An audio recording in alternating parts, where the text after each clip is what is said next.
Sara Camus se ha ganado el apoyo total de esta página, Filosofía Islámica. Le vamos a dar voz y vamos a apoyarla en su cruzada de que la verdad sobre el Islam se sepa sin ningún tipo de censura. Esto porque tiene la valentía de haber ido a un podcast, el de nuestra experiencia atea, para dejar grabadas todas sus opiniones que tiene frente al Islam. Y de esta manera está fomentando la libertad de pensamiento y la libertad de culto, ya que todas las personas tienen derecho a dar su opinión. La mayor muestra de que uno defiende la libertad de pensamiento es que escucha lo que dice la persona que piensa contrariamente a lo que piensa uno y lo analiza con el máximo rigor para que así la verdad se sepa. Y eso es lo que vamos a hacer aquí.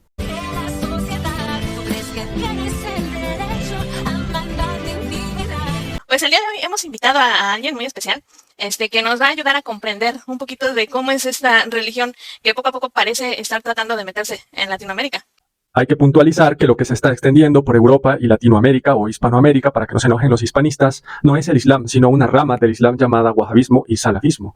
El wahabismo y el salafismo, que se enseña y se imparte en las universidades de Al-Azhar y Medina, beca a los estudiantes no árabes de Hispanoamérica y Europa precisamente, para luego ponerlos y colocarlos en las mezquitas en Europa y en América, para que sigan enseñando esta doctrina. Entonces aquí puntualizar que durante todo este podcast, Sara Camus comete una falacia que se llama de plurium interrogationum, el cual consiste en acusar al Islam de varias cosas sin base argumentativa, para justamente poner en entredicho esta metafísica. Como normalmente la gente que se convierte al Islam o que es musulmana ya es wahabita, ya es salafista. Pero eso no va a pasar aquí en Filosofía Islámica porque nosotros no aceptamos lo que ella está presuponiendo que es el Islam. Dicho esto, ahora vamos a responder una por una a cada una de sus preguntas complejas. Tú conoces bien, Alma, que yo estoy dedicada a ayudar a todos aquellos canales que quieren difundir el conocimiento y la verdad. Perfecto. Sobre todo del Islam. Es que si ve, Sarita, es por esto que usted dice que le voy a dar voz aquí. Con todo el respeto y el amor del mundo. Así es como debe ser, la verdad ante todo. Siempre se nos dice, es que el Islam es paz, es la religión de paz. No, la palabra Islam no es paz. La palabra paz en árabe es salam, no Islam. Islam significa entrega. Tú te entregas a Allah. Tú renuncias a todo por Allah. Si bien es cierto que Islam viene de la raíz aslama, que significa resignación, sometimiento, no dice directamente o no dice explícitamente que es el sometimiento a Allah. Porque en Sura 39, la aleya 7, Allah dice que prescinde de su creación. El Islam, justamente el sometimiento, es hacia la naturaleza que Dios nos ha dado. No sé si usted ha leído el cristianismo, pero Jesús dice que cualquiera que llegue a ser, según la voluntad de Dios, o sampoyes y totel y matoteos, ese es el hermano de Cristo. Pues es el mismo mensaje acá en el Islam. No es el sometimiento a Dios, sino a la naturaleza. De manera que si uno se comporta bien, obtendrá como recompensa el bien. Y si uno se comporta mal, obtendrá como recompensa el mal. Y Dios queda exento de toda culpa, ya que Dios nos ha dado una naturaleza intrínsecamente eficaz. Y por esta naturaleza intrínsecamente eficaz que Dios nos da, con la que Dios nos crea, es por la que nos dice: cada ser humano obtendrá sino el fruto de su propio esfuerzo. Y cuando dice entrega, es a Dios. A Allah, no Dios. Porque Dios tiene una connotación cristiana. ¿Vale? Dios. Es el trino, es el Dios de la cristiandad. Entonces, el musulmán nunca te dirá Dios, siempre te dirá a Allah. La palabra Dios viene del griego theos, que a su vez significa el Dios de Dios, es el Dios supremo, el que está por encima de cualquier otro Dios, el que está por encima de cualquier otra deidad. Entonces, esta palabra Dios hace referencia a aquel creador de todo lo que existe, al fenómeno principal, no al epifenómeno, a la descripción de la deidad según cada civilización, según la concepción que tiene cada civilización. Allah, ¿por qué? Porque bueno, en verdad viene históricamente de Elohí, porque el Islam es un copy-paste de otras religiones abrahamitas. La palabra Allah es parecida a Ilah del hebreo porque son lenguas semíticas, tienen la misma raíz. Lo que pasa es que en el árabe a esta palabra Ilah o Ilah se le añade el artículo al y por eso se dice Allah, pero también hace referencia al Dios supremo, al creador de todo lo que existe. De esta manera estamos hablando con Allah, Eloh, Ilaha o Teos sobre el creador de todo lo que existe. Y mal copiado, como digo yo, mal copiado, porque ni siquiera los relatos que vienen ni tienen orden. Tú a veces empiezas una sura, a la mitad es otra historia y finaliza con otra. Por lo tanto, se hace bastante complicado entender el Corán. Aquí puntualizar que el Corán que usted tiene está ordenado en cuanto al tamaño de las suras. Si usted lee el Corán ordenado en cuanto al orden de revelación, entonces ahí va a entender un poco mejor. Pero lo más importante aquí es leer todo el Corán para sacar una conclusión. Por ejemplo, no es hasta la aleya 30 de la Sura 30 que usted recién tiene una definición de lo que es el Islam. No el sometimiento a Dios, sino el sometimiento a la naturaleza con la que Dios nos ha formado.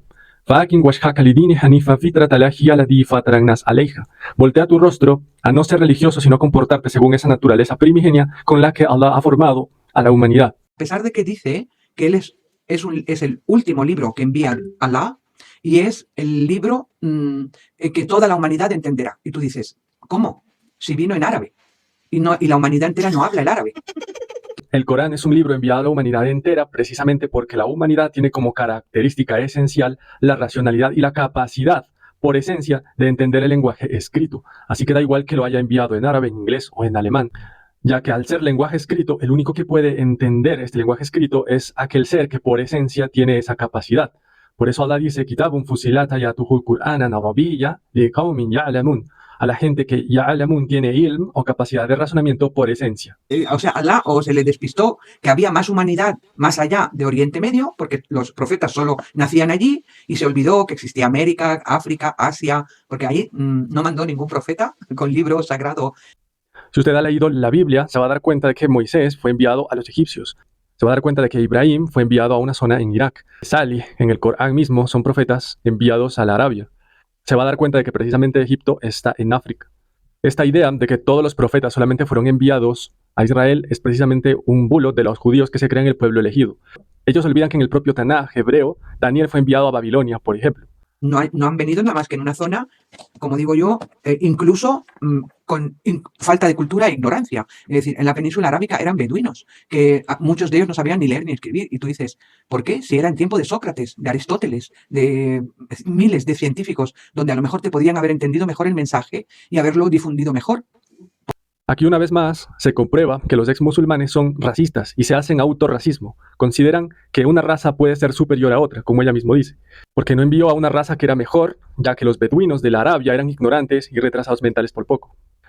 Pero precisamente como dije antes, el Corán no hace diferencia en raza, sino que para el Islam la única raza es la humana, y como el Islam hace una referencia ontológica al ente, a lo existente, vemos que es verdad que la única raza es la humana. No hay que ser racistas, muchachos. ¿Por qué Allah elige a una persona que hay dos opciones? Porque es ummi, y en árabe ummi significa o bien del populacho o bien analfabeto. Entonces, ambas cosas, cuando tú eres del populacho tienes muy poca cultura, porque no eres erudito.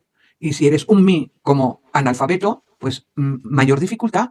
¿Acaso no había grandes poetas en aquella época preislámica que fuesen capaces de recibir ese mensaje divino, entre comillas, para transmitirlo bien a la gente, de manera que cuando fallece Muhammad no se peleen en la interpretación de lo que se supone que dijo, porque no había nada escrito, como sabéis, había algún que otro pergamino en pieles de animales que se comió la cabra. Entonces, el resto es todo memoria, todo memoria. Como pudieron ver, la primera parte de su disquisición discurre precisamente en la falacia del plurium interrogationum, ya que va haciendo preguntas complejas. ¿Por qué Mohammed recibió el mensaje y no un poeta renombrado capaz de justamente recibirlo? Porque este analfabeto Ummi no pudo transmitir el mensaje para justamente evitar las interpretaciones. Y claro, va poniendo en entredicho al Islam. Sin embargo, como la propia definición de la falacia dice, afirma esto sin ninguna base argumentativa. En la siguiente parte va a hablar de las fuentes del Islam, el Corán y el Hadith, en donde evidentemente va a haber acusaciones graves como la de que Mohammed asesinaba judíos, como la de que había esclavas, como la que acaba de decir sobre que el Corán fue digerido por una cabra. Entonces voy a dejar este video aquí como primera parte.